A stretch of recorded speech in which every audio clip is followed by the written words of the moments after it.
Hello, welcome back to another episode of Measuring in a Minute. I'm your host, 𝗦𝗧𝗕𝗦𝗖𝗥𝗜𝗕𝗘 with Lakeside Process Controls. And in today's episode, we're continuing our discussion around Rosemont's 3051 pressure transmitter.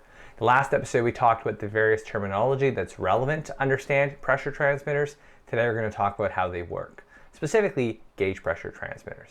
Now, gauge pressure transmitters work by taking advantage of what's known as piezoresistive technology. And what we've done is we've made a thin diaphragm out of silicone and applied piezoresistors to this.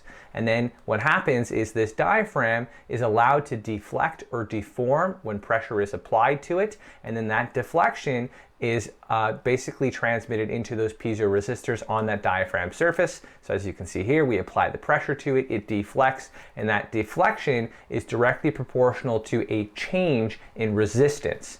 Okay, and that change of resistance can be correlated into a pressure measurement. Okay, so we take this thin silicone with piezoresistors. As it deforms, that deformation is proportional to change in resistance, which is proportional to changes in pressure.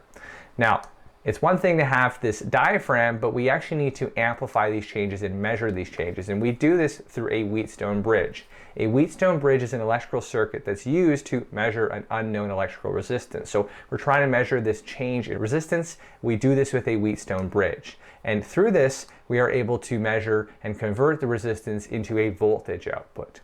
Now, the voltage output is really too small to do anything with, so we then amplify it and then we condition this signal and convert it into, say, a 4 to 20 milliamp output.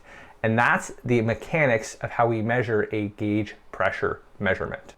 Should you have any questions about Rosemont's 3051 or any other of our products, please reach out using the QR code on screen.